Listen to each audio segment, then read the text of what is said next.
Hello, beautiful alchemist. Welcome to Reiki Radio. I am your host, Yolanda, and I want to thank you all first of all before we begin. I did receive some beautiful messages on social media and some emails celebrating 12 years of Reiki Radio with me, and I just want to acknowledge that I appreciate you sharing all that you shared. And again, when I think about the number, it seems unbelievable. A friend of mine actually asked, she said, "Do you think you'll still be doing the podcast 12 years from now?" And I was like, I didn't think I would do 12 years in the first place. So who knows? But one of the things I love most about this space that we have created collectively, I really enjoy now the conversations, the interviews, being able to learn from our guests and being able to hear different perspectives around so many different things within the realm of spirituality, Reiki included, of course. And today is in a way no different. It's going to be the same because I'm going to have a conversation and interview someone and ask a lot of questions. However, it is different in that this is a conversation that has been a long time coming for me and my path. If you have been listening to the podcast for some time, you may have heard me mention before how I used to experience sleep paralysis in a very extreme way. It started when I was 15 and went on for several years where literally it would occur every night. And at this point in my life, it still happens, but much less, maybe a handful of times a year. And they have been very strange experiences, much more than beyond what the medical definition of what it may be. And I've heard of other people having experiences similar to mine, but no one I've ever had a conversation with. And so today we are going to speak to someone named Arcturus, and he actually specializes in astral projection. But when he reached out to me, I was fascinated because part of his story included that same experience of the sleep paralysis experience, but also understanding or experiencing how it was so much more than that. And so we do talk about this. I finally get to ask some questions of someone who has experienced it in similar ways to myself. But the difference is that he became very curious about astral projection, astral travel. And so now this is something that he teaches people how to do safely. So he does have a book called Out of Body Experiences, a practical guide to exploring the astral plane. However, when he reached out to me, I saw that his most recent book was called Occult History, Volume 1. And I didn't really know what the book was about, but you all know if you've been listening to the podcast for a while, I do love reading the books of the authors prior to having conversations. And this book in of itself was fascinating. It's a very, very interesting book. And so I do ask him a little bit about that as well. So our conversation explores some topics that are of interest to many of you, and some things maybe none of you, or maybe you personally haven't heard of before. Since he does do work in the astral plane, I even asked him about any encounters with extraterrestrials because, you know, we hear lots of stories of people having those encounters as well.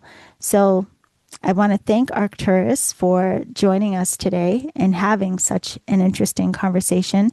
I hope that you will find it interesting as well. He also talked about going to the Akashic records through the astral plane, which I also found fascinating. So to learn more about Arcturus and his work, you can visit his website, which is escapefromthematrix.com. Of course, the link is down in the show description. As I mentioned before, he also teaches how to safely learn the art of astral projection, and you can learn more about his classes on his website as well.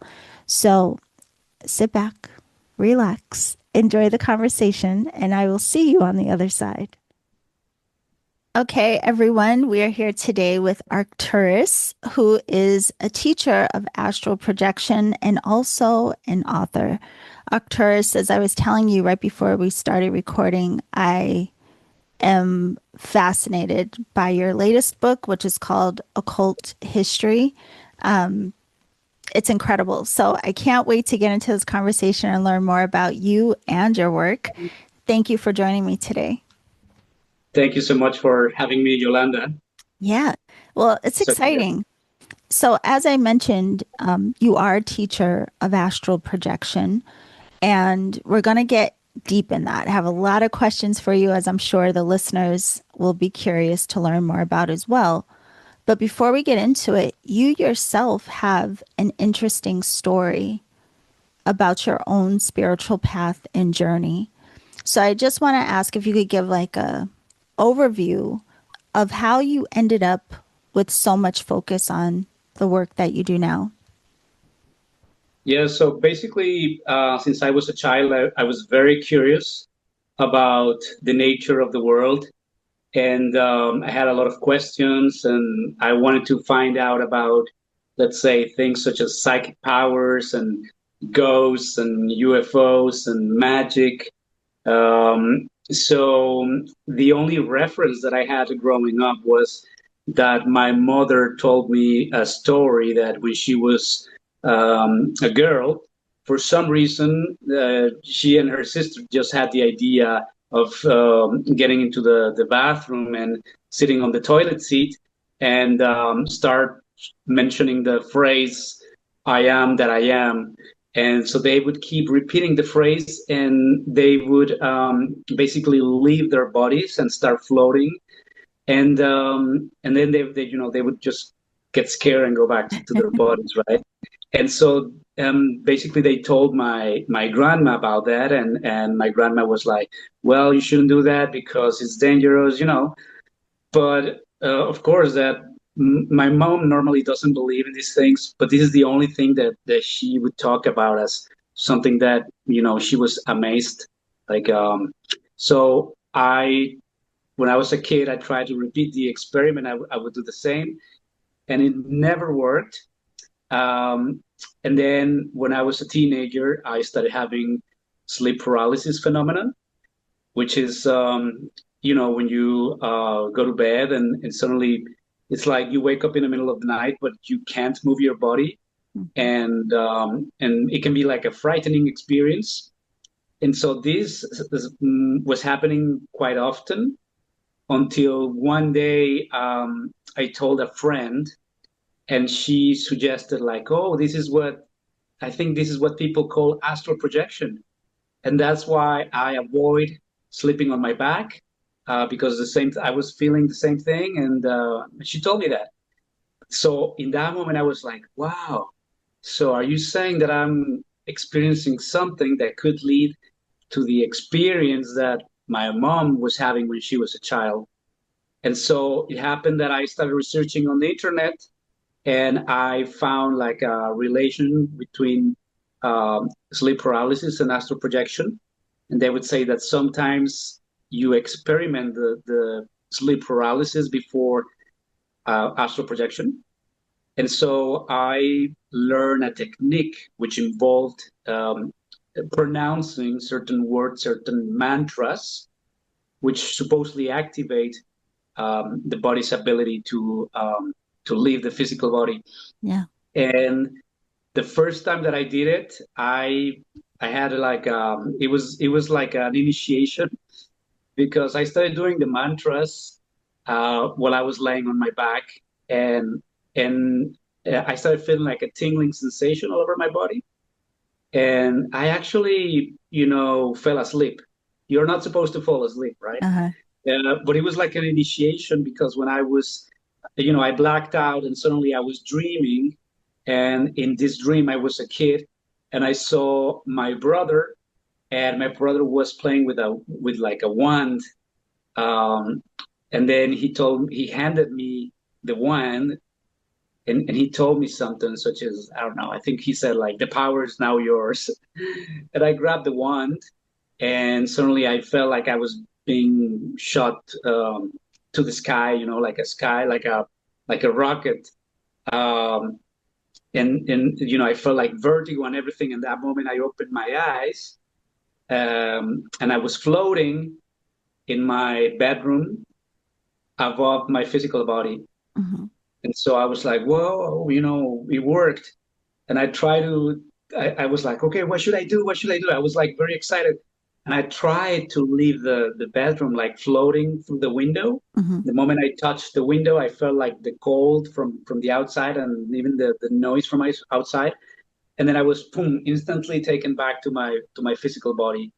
And so that was the first time that I did it. And I was like, whoa, it worked. So the thing was that when I was growing up, I had done stuff such as, I don't know, playing Ouija boards, that kind of stuff. And there were maybe like magazines that talked about magic. And everything that I tried, I never had anything that worked, right? Hmm. And this was the first time that I did something that I read, that I put into practice, and that I instantly knew that I had achieved something metaphysical. And Right. so that for me was like life changing. Yeah. Well, it's incredible. So many questions I've already written down from just what you've shared, but because you have an incredible story. So there's a lot we're going to get into. But I have to say, and I've mentioned on the podcast before, I also have experiences with sleep paralysis. Although for me, initially, it was terrifying.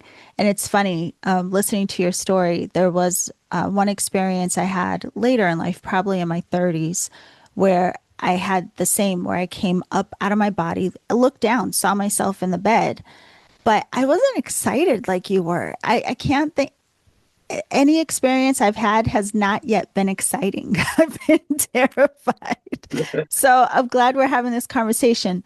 But with that, I'm very curious about the different types of experiences that you may have noticed that sleep paralysis can lead to. And I say that because in the experiences I've had, they're not all the same. Some feel like I'm trying to come out of body, some I actually do.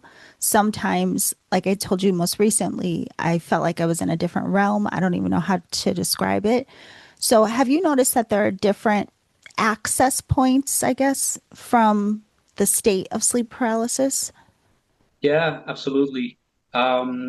Like you said at the beginning with the sleep paralysis experiences, yeah, they were frightening for me too. But I Yeah. think the moment somebody suggested this could be something different, like astral projection, because I Yeah. had briefly read that with astral projection you could explore other planets and everything. So that to me was exciting. So it's interesting because people who have read my book, they say, well, there are people who teach about astral projection, but you are the only one that put some light on what sleep paralysis is. Hmm. And that rewired, my mind about it, and I stopped being scared. Right. Actually, my wife, she's someone who read my book because she was having also sleep paralysis, and that moment she contacted me and we started a friendship, and then we're now married. Yeah. Yeah. So I'm just pointing out to the fact that these experiences just have to do with how you take them, right? Yes. If you take them like in a positive light, then everything changes. And yes, the way in which these experiences happen varies a lot. For instance, sometimes people describe feeling like something is like walking above them, or like they have like a very heavy weight on top of them when they're having like the sleep paralysis or the detachment from the physical body. Hmm. This actually is an effect of the astral body, which is not the same as the soul. Actually, the soul is a very complex subject, but the astral body is one of different bodies that we have, and so when it starts coming out, it it can become bigger and it can become smaller and it starts like changing shape.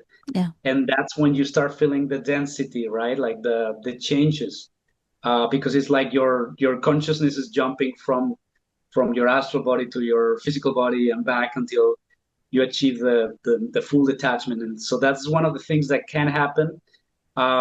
Also, there are two main ways to achieve astral projection, and one of them is through a direct detachment, which is a classic astral projection that it's you do it consciously, maybe using a technique when your physical body is starting to go to sleep, but you keep your mind sharp and you achieve to do the transition. Yeah. And we call this experience a more clean experience because you haven't yet um, been seeing your dreams.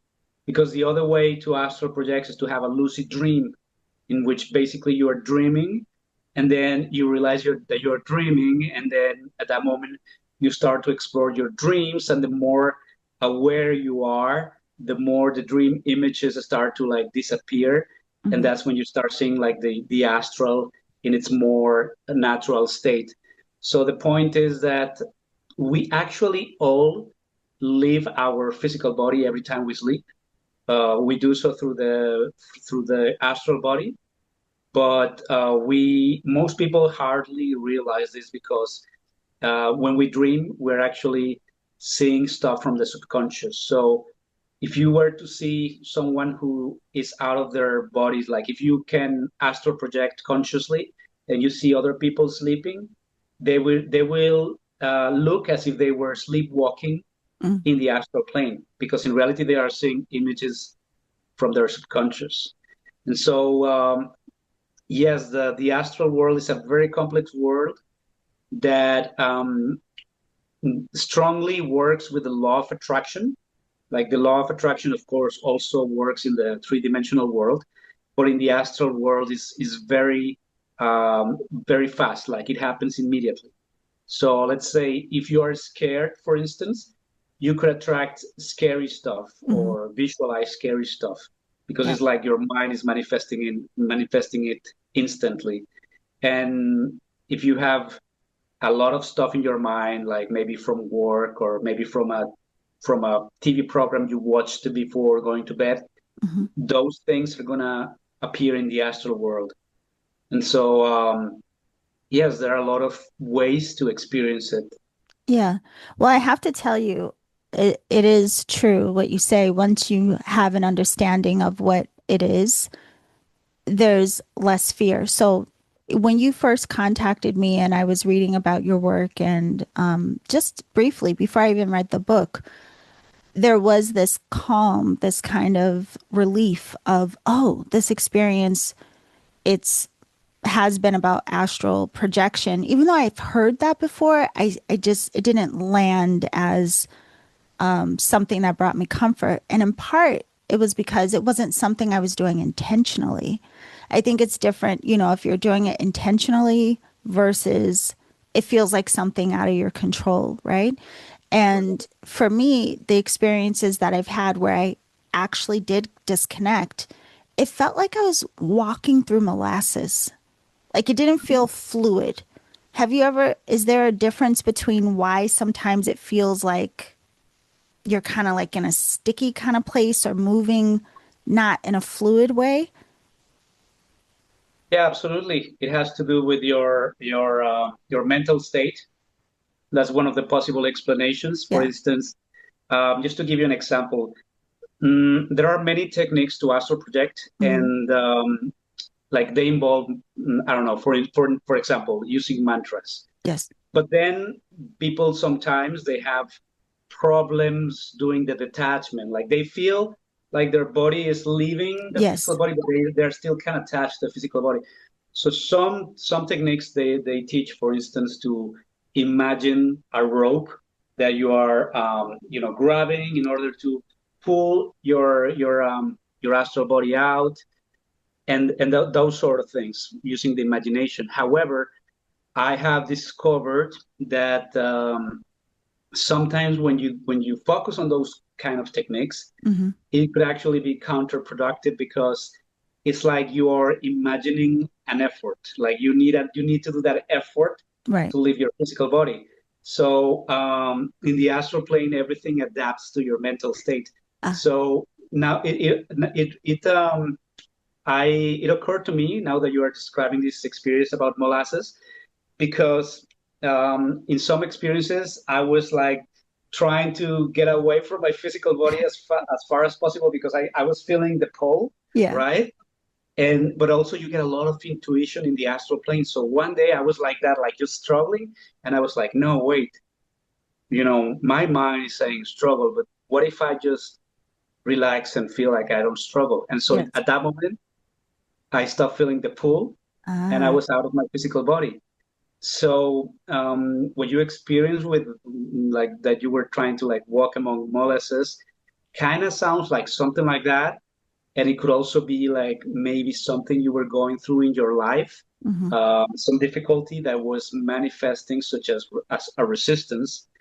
Um, and so, in a way, you also learn about these things in the astral plane. It's like just like in dreams. Yes. It's like a way in which you through the subconscious you integrate things that you are normally not aware of consciously. Well, I'm glad you bring this up because this is what I want to ask you about just so we all have some clarity.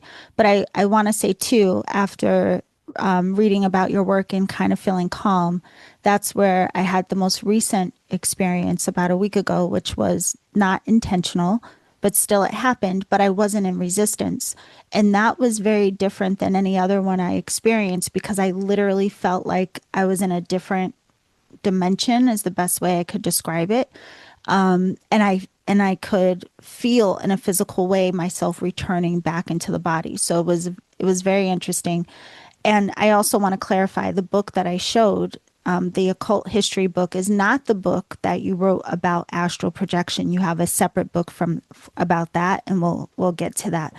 But what I want to know, Arcturus, is why would we want to astral travel, like, or astral project? What is the benefit? What can we experience or learn in doing this? That's a wonderful question. Um, well, I'll tell you that when I started having these experiences, I Hmm. was, a teenager, and I was still in university. I had never worked in my life. And when I graduated, it was like, now you're an adult. Now you have to work. And then I started getting jobs. My first job was in Hewlett Packard, and I was like a junior accountant or something like that. And then I started realizing these things, and I was like, oh my God, I'm like so unhappy. Like, what is this? Are you kidding me? Like, what happened with us as society, as a species, that we ended up doing like this kind of like slave job? Like, it's not good for my mind. It doesn't make me, I mean, and I could say this because I was like, every night I could leave my body and I could go to a dimension that was far superior. The astral plane is the fifth dimension. Hmm. So from what I had learned in my esoteric studies, it was a dimension that had less laws. So we could be happier because with less laws there are less suffering. For instance, one of the laws is the law of attract of sorry, like the law of attraction, but the law of gravity, Hmm. right? So in the astral plane, you can fly because the law of gravity doesn't exist there, Yeah. right? So those kind of things. So it made me question life like a lot. Like I couldn't hold a job after that. Like, I think I spent like 1 month in Hewlett Packard, and then I got another job, and I was like 1 month in there, and then I got another job, and I was like 1 month in there, and then after that, I was like, I cannot do this. And then I basically quit my life and I became a missionary for this esoteric movement, Yes. which then turned into Buddhism. And basically, what I wanted is like to tell people like, hey, we need to wake up because there's like another dimension out there. And so that was the beginning. And then lately, as you know, people have been talking about the ascension and how things are going to happen, that this reality is going to mutate into like a different, better reality. And I started seeing that these things, this was true. Like this was true. Some of these theories say that we are instantly going to jump from the third dimension to the fifth dimension, which is actually the astral plane, Mm-hmm. or that we're going to jump from the third to the fourth. Or some people say that we are already on the fourth, where our mind is constrained by, thinking that we are already in the three-dimensional world still. Mm-hmm. And so these things make you realize that life is full of possibilities and that you can create reality with your mind. Like I've been experiencing a lot of things in the astral that then I try in the physical world and I realize that I'm manifesting my 3D reality. Yeah. And so it's like, wow, yeah, because we are here. I mean, according to esotericists, Yes. we are here to be gods in the flesh. Like that was the original plan, Right. but something failed like some time ago, like I mean, thousands of years ago, maybe millions of years ago. And so we kind of were taking, um, we started to confuse this world with the ultimate reality. And we forgot that we were actually gods. And I think the story behind that is what we find in the story of Adam and Eve, that they were expelled from paradise. And of course, it's like a way to explain it, but in reality, it means that humanity used to live in a different dimension. Uh, the esotericists believe that humanity used to live in the fourth dimension, actually, Mm-hmm. and it was a more, let's say, etheric, still physical, but much happier plane of consciousness. And Yeah. when um, our consciousness was, when we fell, let's say, from grace, which is actually just when our mind became limited by our beliefs, Mm-hmm. then we started to experience the suffering. And this is what it's explained as being naked in the world and all of that. Yeah.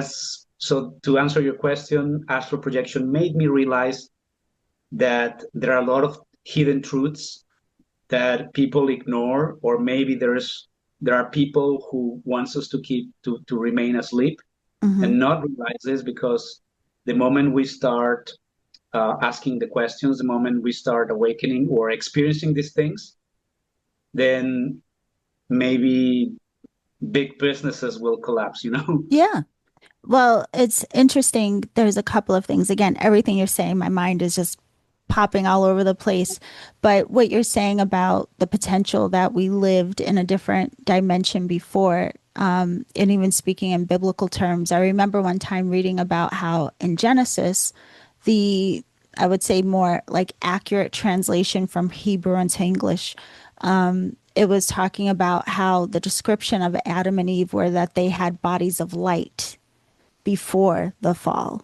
And that's where the physical expression of the body then came, like the skin, the flesh. But prior to that, it's described as them having bodies of light, which is very interesting. But I also, what you're saying, it reminds me of this one time. I get a lot of downloads in meditation. My meditations are Absolutely. wild, yeah. And years ago, I remember something coming through about if we understood the nature of like the nature of reality within our dream state, like if we could really kind of master the understanding or really comprehend what we're able to do in those other states of consciousness and somehow integrate that into our 3D reality, it would be incredible what we would realize what we're capable of. So it's interesting hearing you say this because it sounds like in these other realms of consciousness, there is a lot to be understood about our ability and function, even here in this realm that we perceive as, in 3D. So, how do you bring that into 3D? Have you now realized that astral travel somehow integrates in how you live in this human vessel? Absolutely, absolutely. Yeah. I'll tell you, for instance, when you're in the astral plane, Hmm. you experience intuition like far sharper. Like it's more in there. Yeah. It's just like this instant download, as you say it. Like you instantly know things, um, and it makes you realize that you also have this in the 3D world, but it's just like less apparent, or Yeah.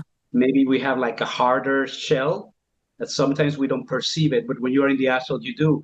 So once you become familiar with that feeling, then you start trusting, let's say, your intuition more in Hmm. the 3D world. Another thing that I've noticed is that when you are in the astral plane, I was very anxious about exploring a lot of things like the Akashic records, seeing past lives and stuff like Yeah. that.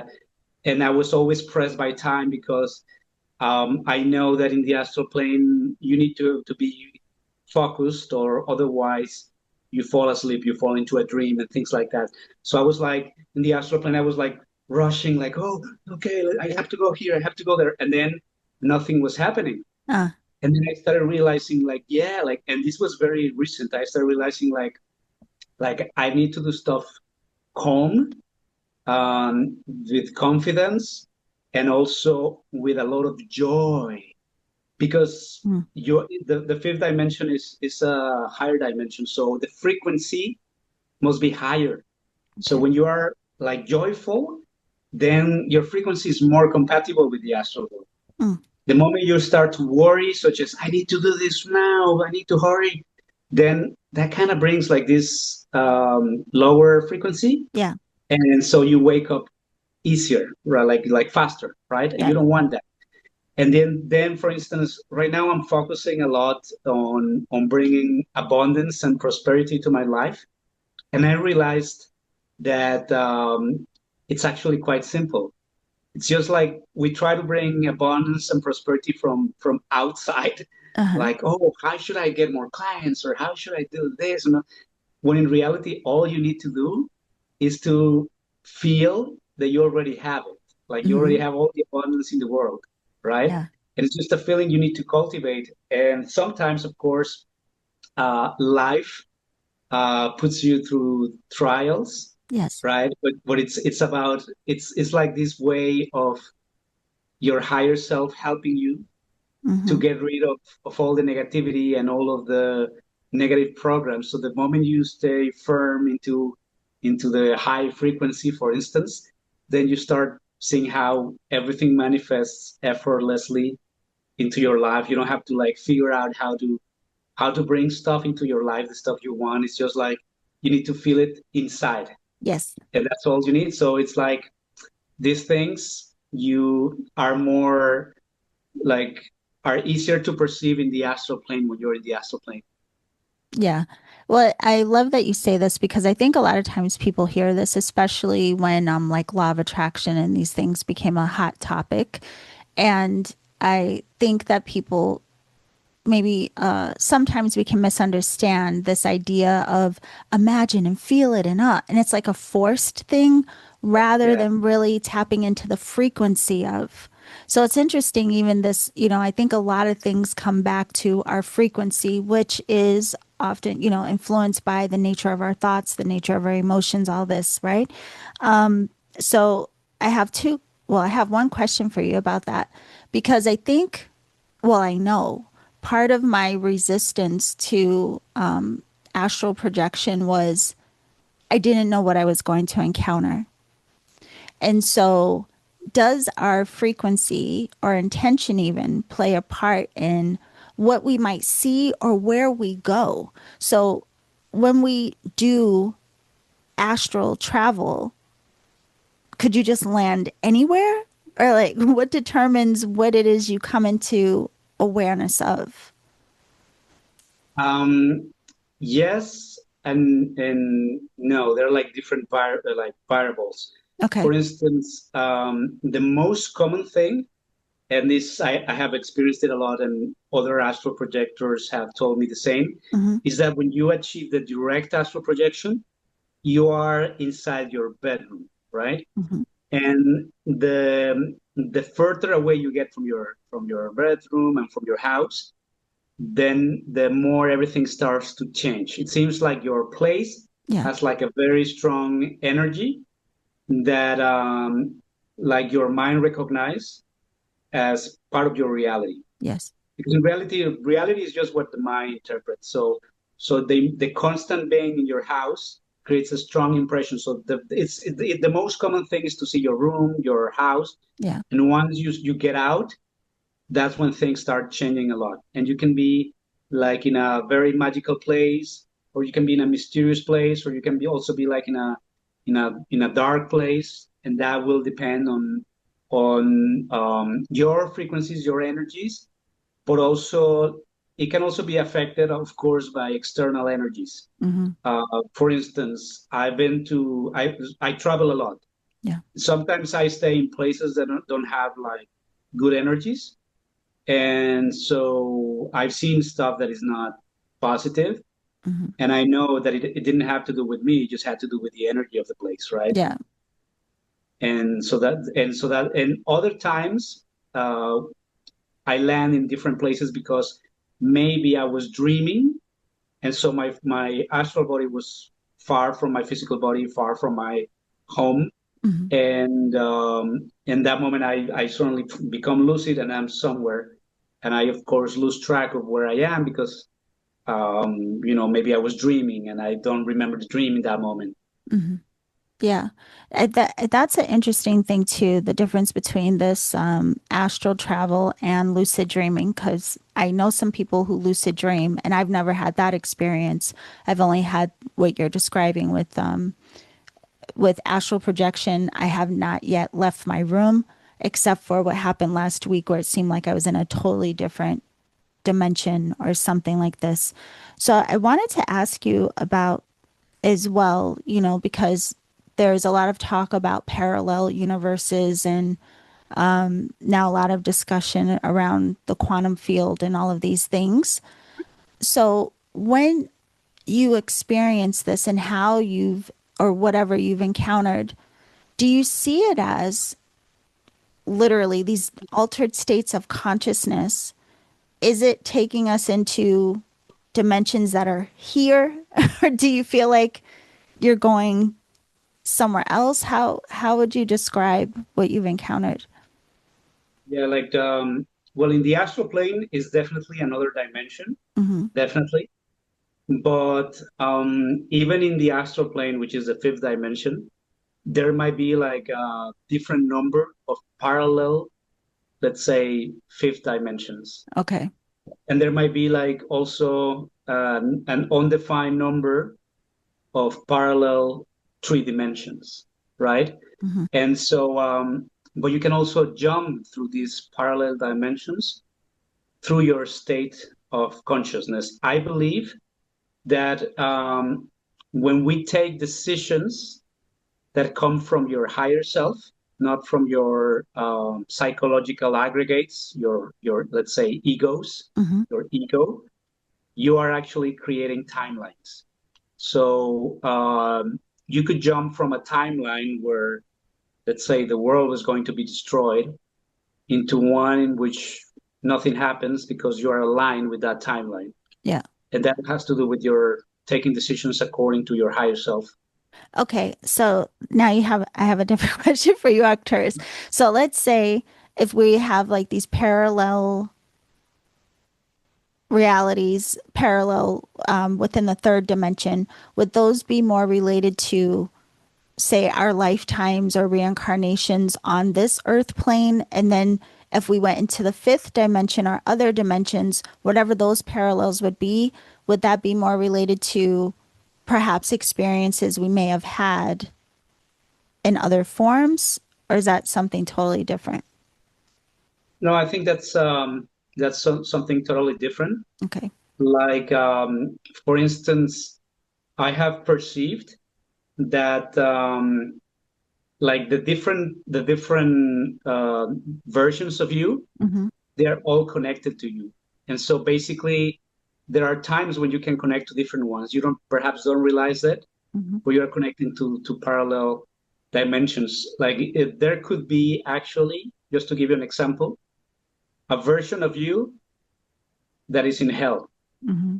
like in a parallel dimension of hell. Mm-hmm. And so maybe that parallel version of you is the one that feels bad sometimes. Like when you have negative feelings and all of that, it could be that version of you. Mm-hmm.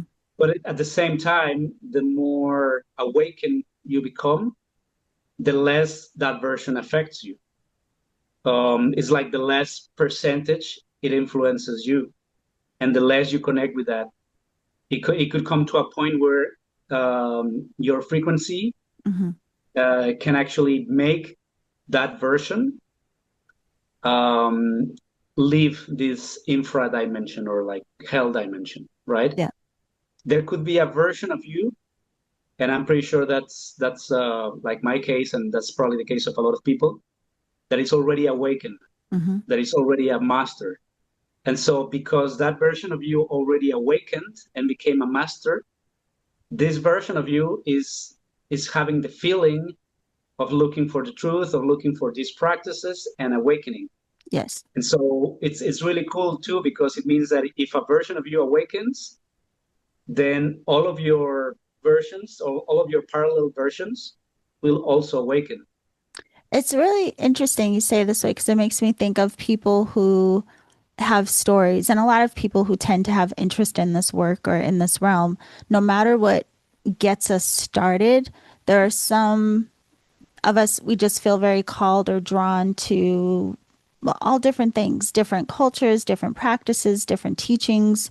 And a lot of us will have reflections of, you know, childhood. Like I've always been fascinated by all the different religions, but I questioned everything. I was like the annoying little kid that, Yeah, people get frustrated with my questions, but I was genuinely curious and a lot, just the translations of a lot didn't make sense to me.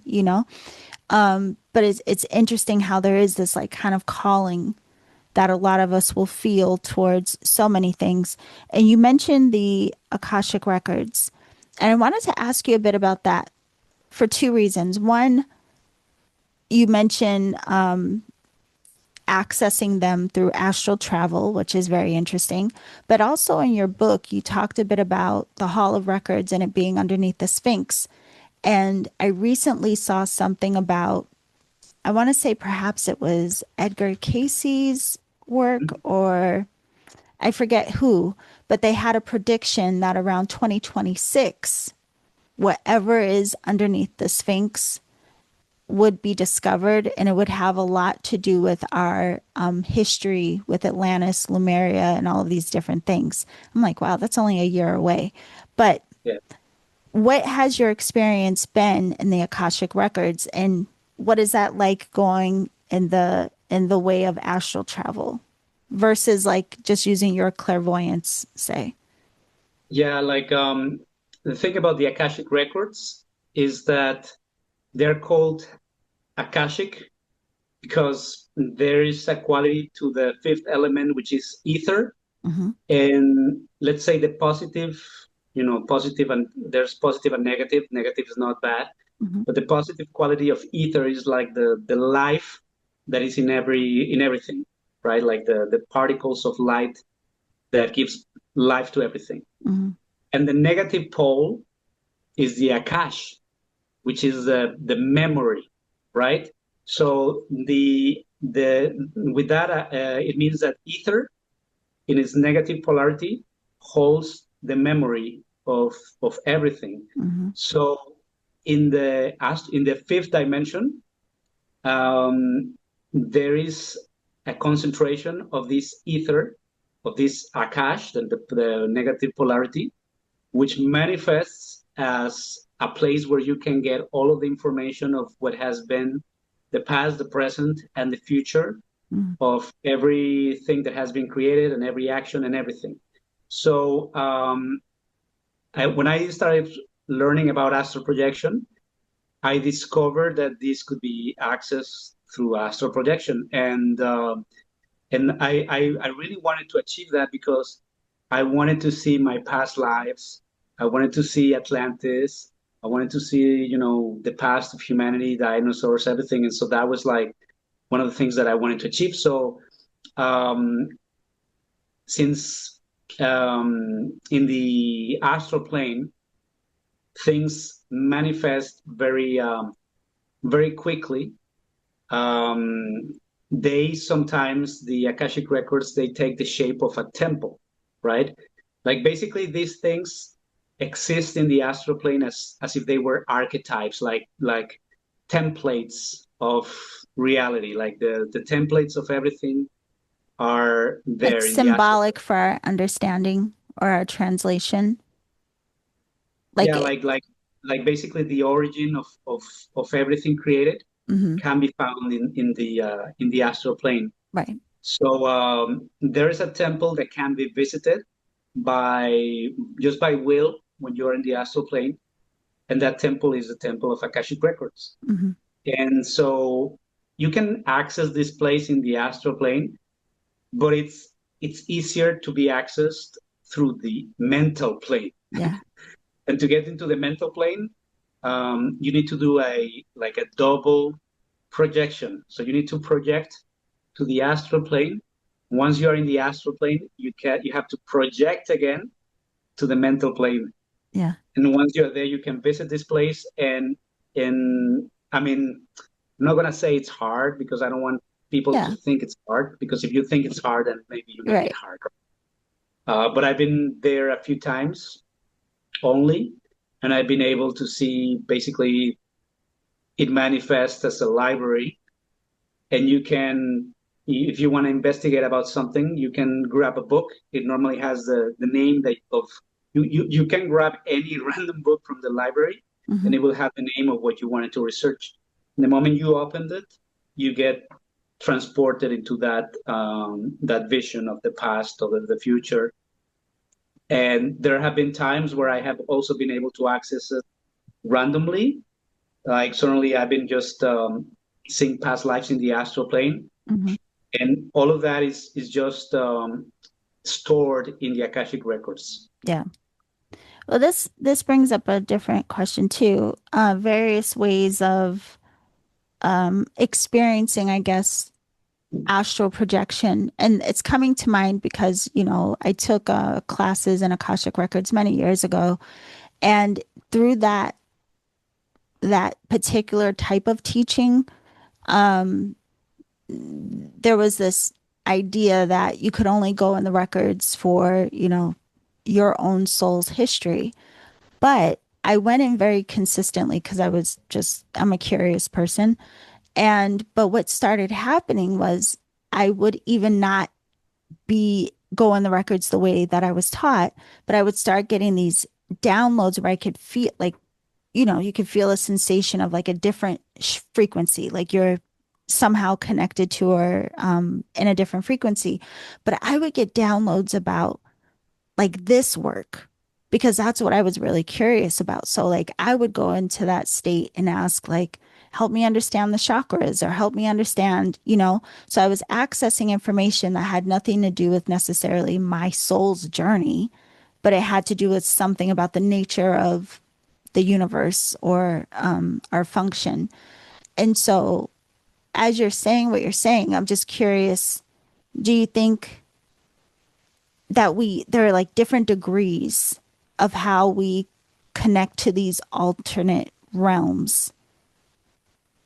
Yeah. First of all, um, in the Akashic records, you can see the records of different people. Hmm. Like you can. Yeah. Like there are some limitations. Like sometimes certain things you are not meant to see, Right. and so it just doesn't happen. Hmm. But in your case, when you're trying to help people, obviously you are accessing their past life memories, and this is something that actually Edgar Casey used to do as well. Hmm. He would access the Akashic records in order to help the people to heal, which Yeah. is what you're doing. So, and that's one thing. So, yeah, it's not limited to other people. there are cases in which it is. For instance, a lot of mystics have mentioned that not everybody can completely understand the life of Jesus. Mm, Like there's some sort of privacy about the life of Jesus where people don't get everything revealed. So interesting. that's one of those cases. So they will tell you like they have glimpses of, okay, Jesus, that he studied in Tibet during the times that don't appear in the Bible because he was like a kid in the Bible, and then when he's back, he's a master, right? So Yeah. It's like so 12 to people, 30, like a gap of yeah, nothing. Yeah, yeah. yeah. So people get glimpses of Jesus' past life. I mean, sorry, Jesus, of parts of the life of Jesus, Hmm. but they can't get the whole thing complete. And so that's one of those cases. But there are, of course, many different cases. Sometimes it's like I don't know if it has happened to you that you want to enter the past life of let's say a patient in order to help the patient, and for some reason there's like a blockage. Could be, and so I don't know if that has been your case, but it could be a way in which your higher self is telling you if you tell this person about this, maybe it will be worse Hmm. for this person, or maybe it won't be able to heal, or maybe this person needs to experience this, Yeah. right? So those are like examples. And another thing is that to access the Akashic records, you don't necessarily have to do it through astral projection Yeah. because like it seems that you are channeling the Akashic records is something that I discovered that I could also do. Yes. And it happens through like intuition, and sometimes to me it happens like thoughts. Hmm. And I guess there are like different degrees of these thoughts. For instance, people who are very clairvoyant can see actually like complete images and things like that. And I get like unusual thoughts, and then I talk to other people, and and I find out like, wow, what I saw was actually true. Yeah. Well, Yeah. I know that we're running out of time, but I'm like, I have more questions, Arcturus. Do you have just a minute? Can I ask you a couple of other things No, before we get everything. Like to? I have all the time in the world, seriously. Okay, good. Because I'm like, oh no. Um, so one of the things I wanted to ask you about, that is commonly talked about now, right? We hear a lot of discussion, people talking about contact or connection with extraterrestrials or being connected to different star systems, and people having these experiences of feeling very, oh, you're excited about this? Good. So I wanted to know, one, have you had any understanding about this through astral travel or any layer of your work? And how would you describe what it is that you've come to understand about extraterrestrials and interaction with us? Okay, so as I told you, one of my interests when I was a kid was UFOs and all of Mhm. that. And when I began to study esotericism, this subject from my, esoteric studies was mentioned. They always called them the masters of space. They said that they were helping humanity, but at the same time, they just talked about them. But like they didn't talk so much about how they're helping or what or let's say practices that we could do with them, Hmm. because in my esoteric studies you don't want external sources to help you to awaken, because this is like an inner work, right? Hmm.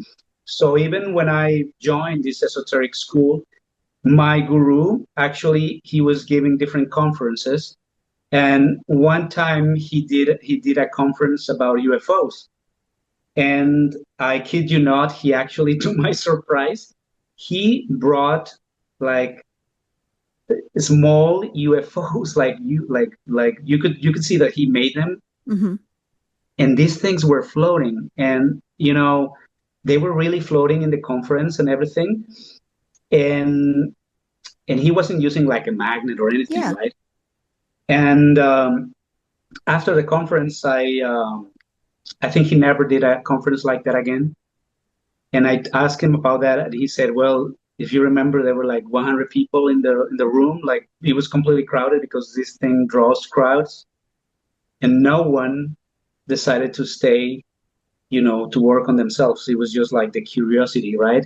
So Mm, because of that, the subject of UFOs or extraterrestrial wasn't like he stopped talking about that for many years because he was like, okay, this is not helping to bring people to our teachings, right? yeah. But then, it was inevitable that stuff started to happen. So, like in other words, we started to have contact with the masters of space, right? Like I had actually a very close encounter, and it was completely unexpected because in my mind I was like, okay, it's one of those things that doesn't matter. I mean, they're good mostly, I think, uh, but there's nothing that I could do, right? Like, Yeah. so I was in Yosemite one day with my guru. It was the first time that I went to Yosemite, and we went to a place where there were sequoia trees, and we started doing a meditation there. And he said, we're gonna contact the masters of space. So he started to like do some prayers, like focus on the masters of space and everything. And then, my eyes were half closed because I was in meditation position. And then I started hearing these people like walking towards us. And I started getting worried because I was like, oh, maybe they want to take a picture of the sequoia trees and we're in the middle. So, Yeah. you can get anxious. So I would open my eyes a little bit and then they were gone. And I was like, oh, that's weird. And then I would hear them on the left and the same thing would happen. And then I was like, that's weird. And after the meditation, we were on the way back, and I noticed that we were completely alone there in Yosemite. Nobody would have walked those, let's say, 20 minutes just to like go back so quickly, and there were no other roads and everything. So I asked the master, hey, master, there were some people who came and, when we were meditating, and he said, well, those were the masters of space. And I was like, whoa. And so,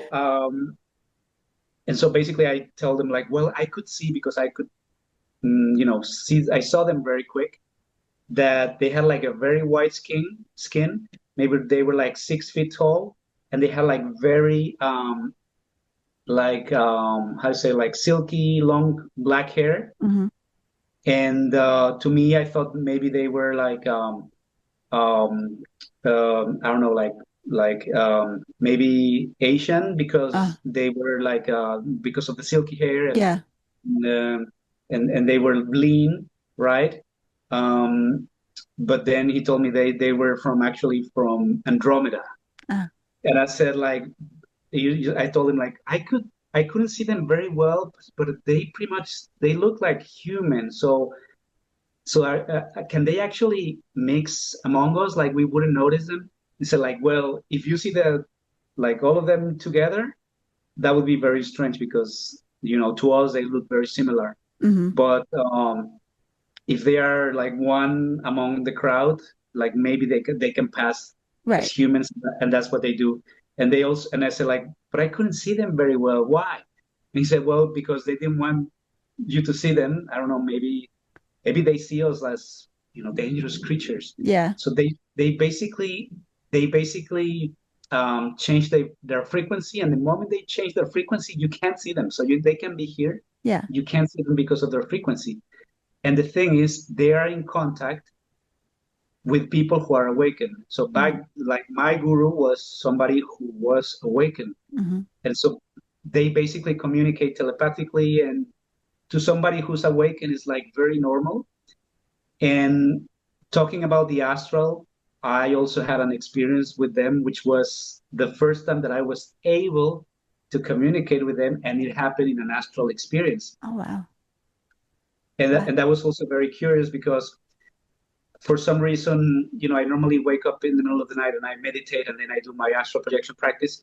When I was meditating, I was like, you know what? A lot of people are talking these days about contacting the extraterrestrials, but for some reason that has never happened to me again after that experience. Hmm. So, then I went with my practice, and I actually was able to astral project.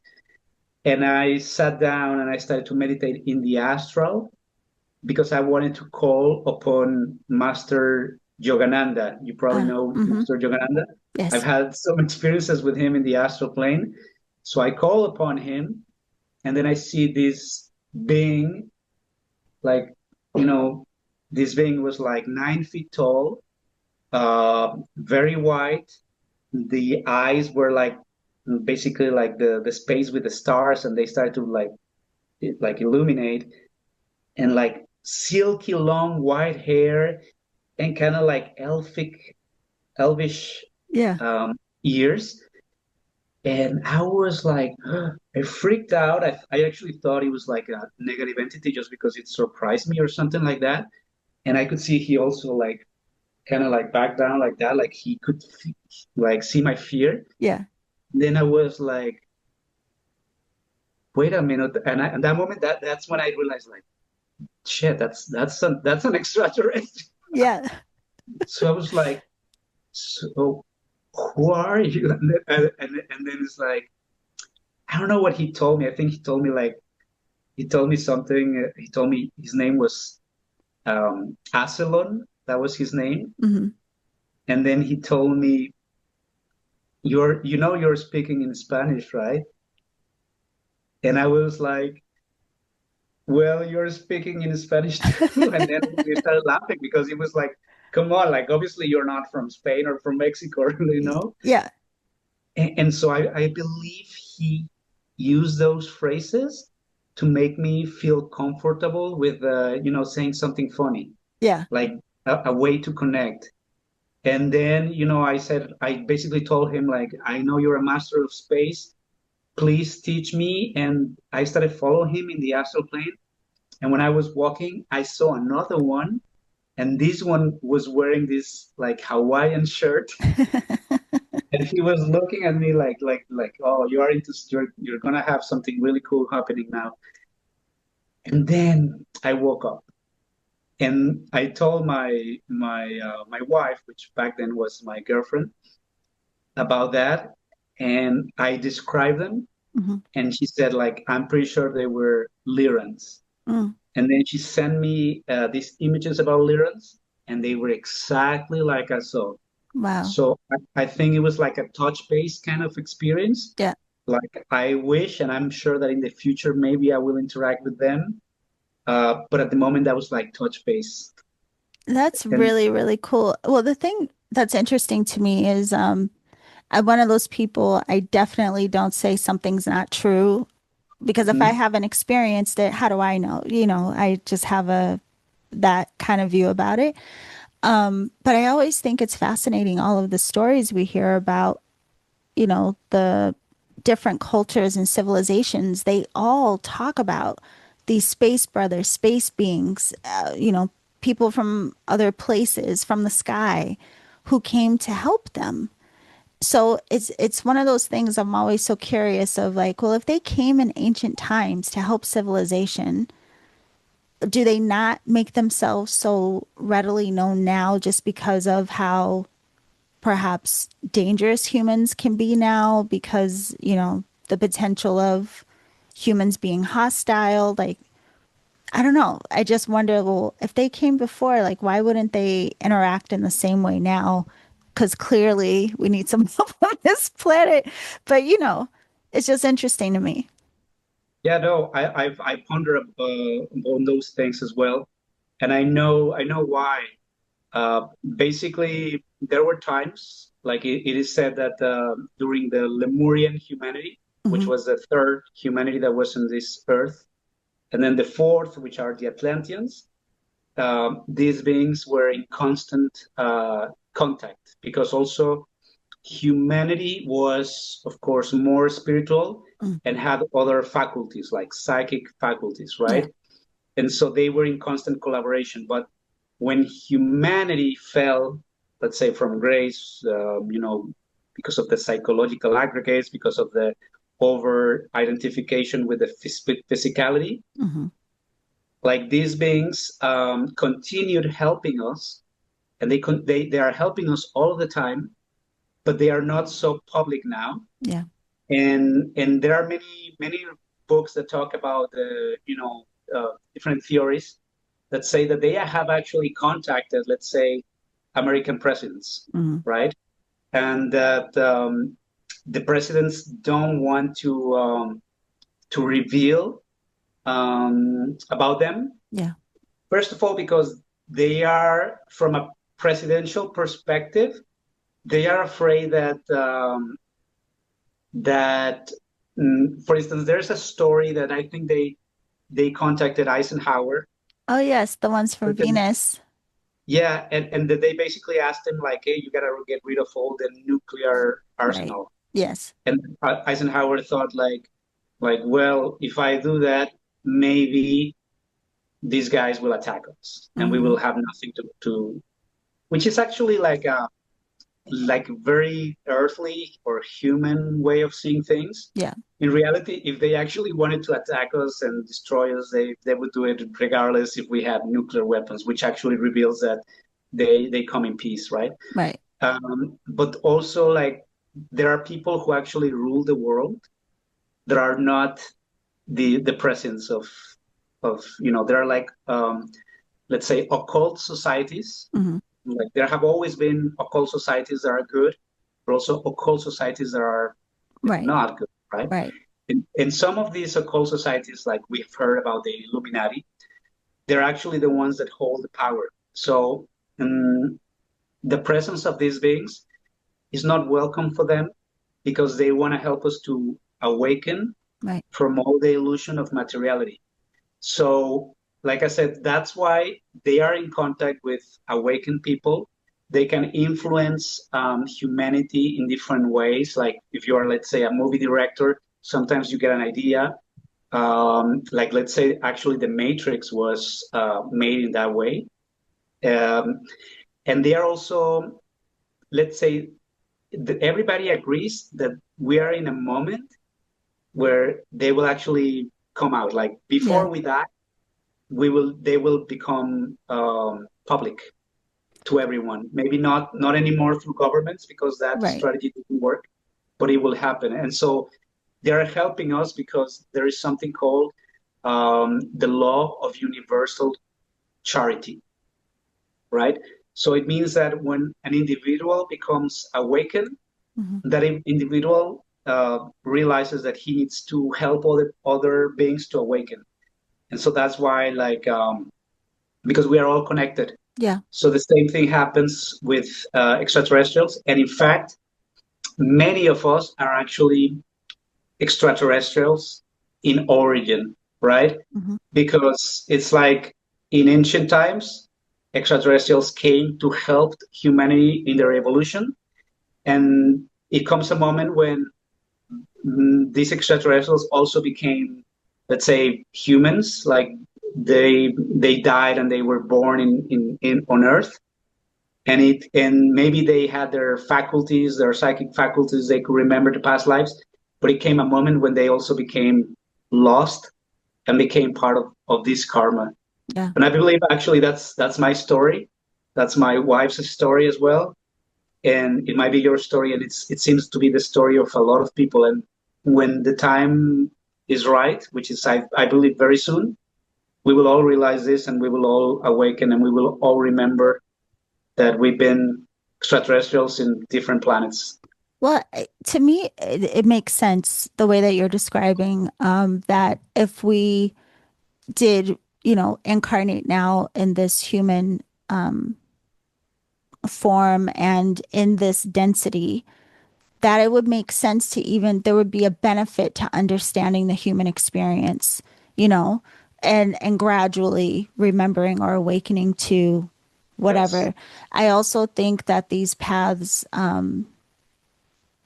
that a lot of us are on, where we encounter quite a bit of suffering in different ways as we are doing these spiritual workings and practices and things, I think they give us a different kind of humility and respect for what it is that we're capable of as humans versus it being just like a, like this ego driven thing of, ooh, I could, zap somebody that I dislike or something like this. I think a lot of the human experience gives us a deep resonance with compassion and really like humbles us in a lot of ways. But Yes. also to your point, it's interesting. I don't know how old you are, but I think of growing up, I don't know, like, yeah, E.T. came out when I was little, but there wasn't much talk about beings from other places like there is nowadays. And so it's just interesting that even in these times that we're in, that people do commonly speak about either having connection to or memories of, or even people who may channel. Like even I joke in my classes, I'm like, I don't know where this information is coming from, but it's great information, and that's why I'm okay with it, the frequency, you know what I mean? But yeah, it just seems like with what so many people are experiencing now,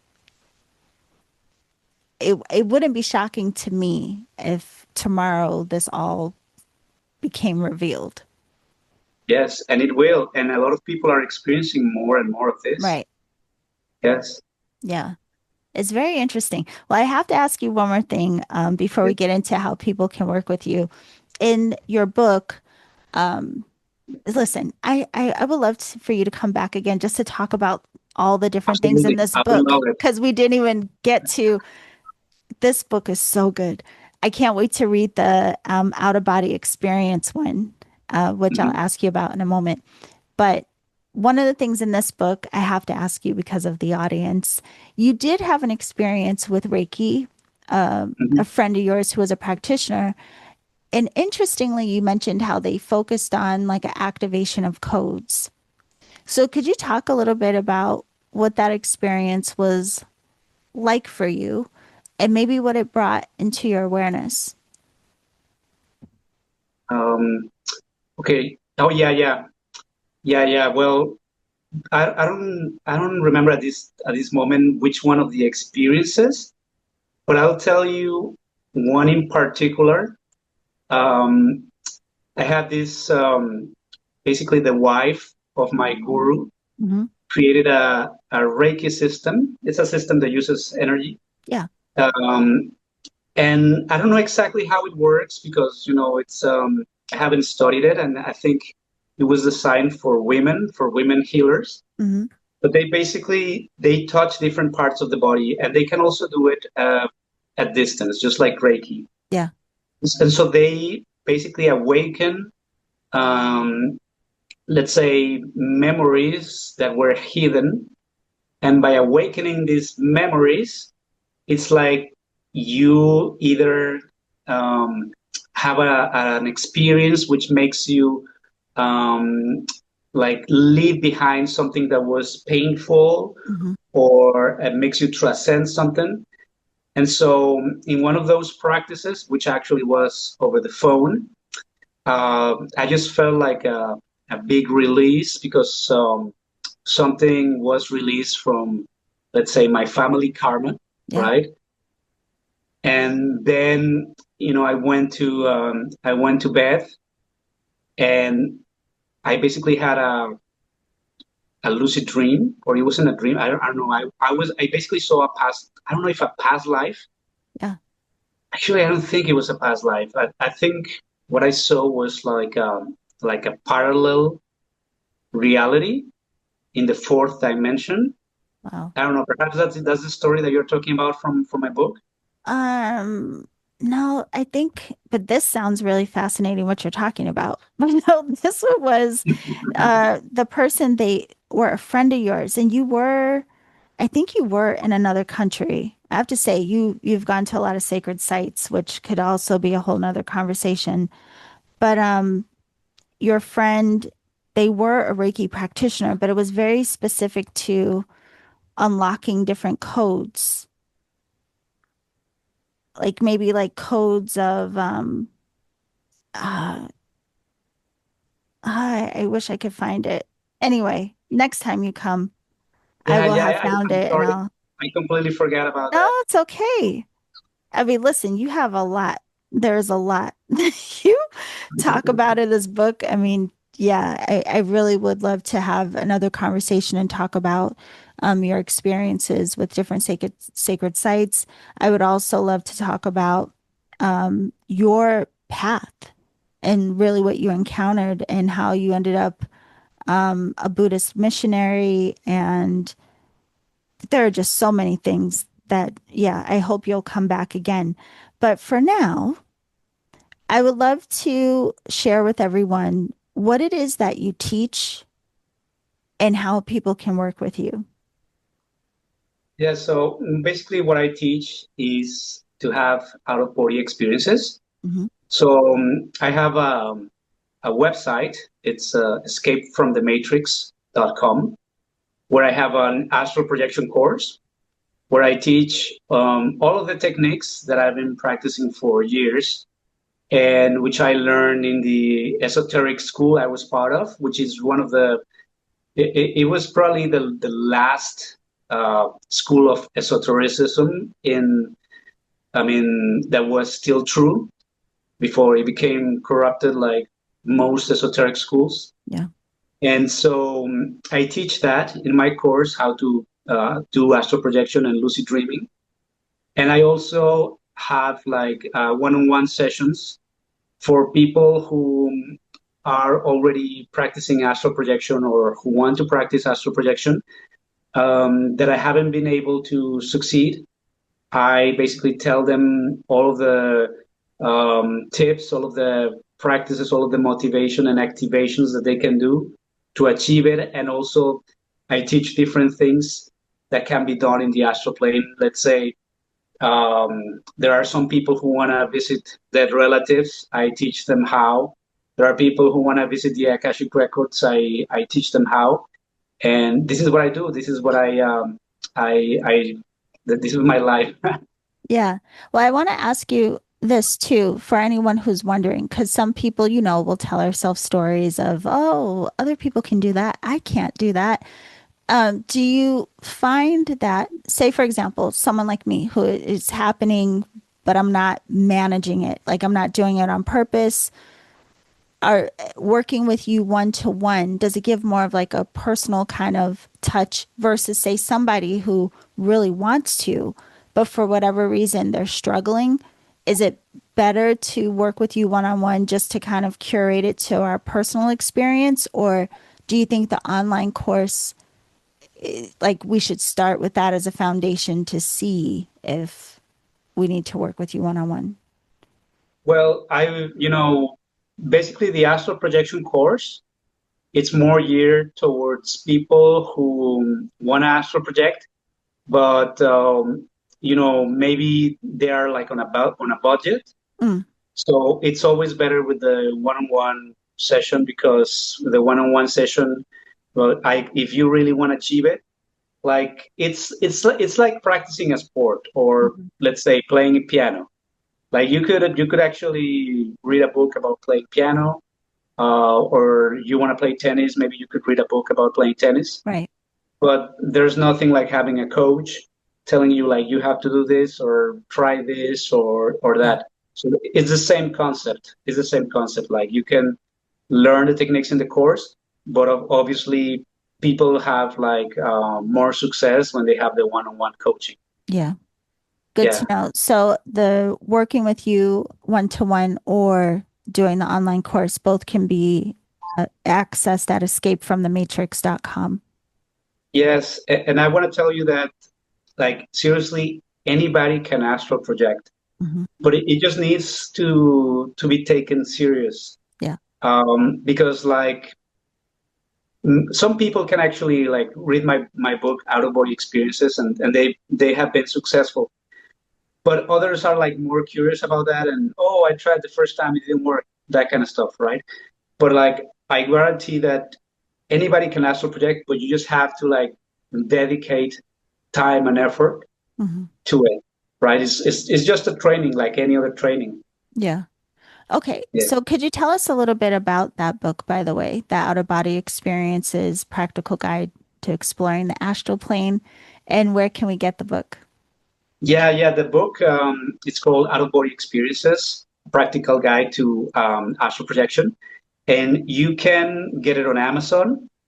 Um, and that book, I wrote it when I was a missionary for the Buddhist movement, and I was living in Prague, in Czech Republic, and I was very inspired. I had my meditation center there that I managed, and I was all the time thinking like, I'm the only one that I know that is astral projecting, but I so want to like help everybody to experience this because it changed my life. Yeah. It's like you have no idea like the happiness and how I have really experienced spirituality and change Yeah. through these experiences because it's like people wanna, let's say, see God or talk to God, but of course it's sometimes it's hard to like or to talk to God or see God, but then you're having something which actually brings you close to that, which is something out of this world.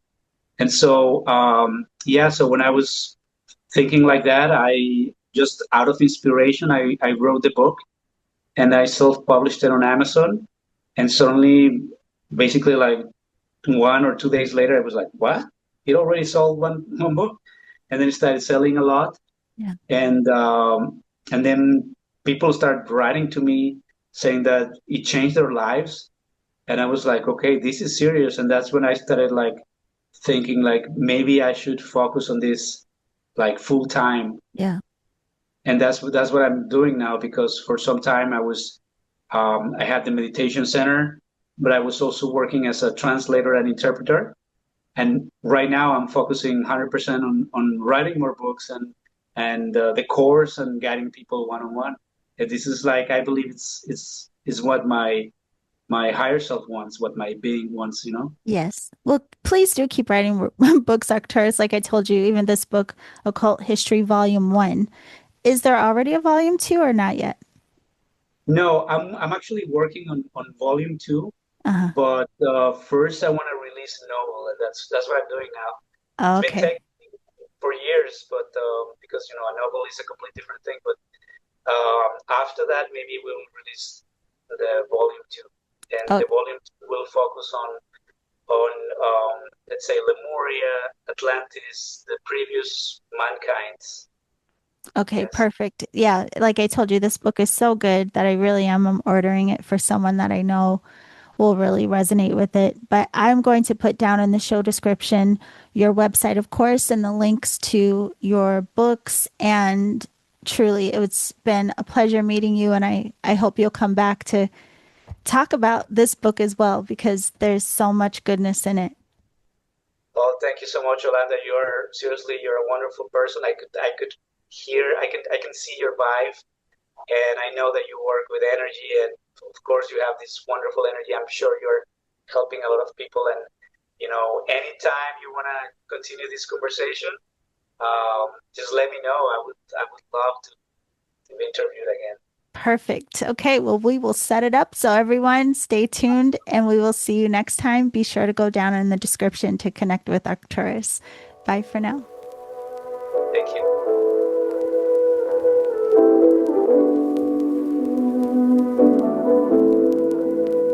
Okay, beautiful alchemist. I want to thank Arcturus again for such an interesting conversation. And we will definitely have him back on the podcast because there was so much more I wanted to ask him about his story, his studies. And again, as I mentioned, his most recent book, Occult History, Volume 1, has a lot of interesting information and includes a lot about his personal path and experiences. So I recommend checking that book out as well. Aside from that, if you want to learn more about Arcturus and his work, or if you would like to work with him personally, go to his website, escapefromthematrix.com. He does teach an online course to help us learn how to astral project, and he also facilitates one-to-one sessions. So, yeah, there's so much information about his body of work, and again, I hope he'll come back and continue the conversation with us. I also want to remind you that Intuitive Mastery begins in November. So you can register for Intuitive Mastery now if you want to join. It goes from November 5th until the beginning of January. It's a 12-week class, and it's been a while since I taught it live. But if you have ever taken or registered for Intuitive Mastery in the past, you still have access to the class. So you can just log in through your Teachable account and join us for the live event if you would like to resit. Again, it's in November. If you've never taken it before, this class is open to all levels. So even if you don't believe you're that intuitive, or you're someone who just wants to get more comfortable in trusting your intuition, or you're just curious and want to play and explore, you're welcome to join Intuitive Mastery. You can register through my website or the link down in the show description.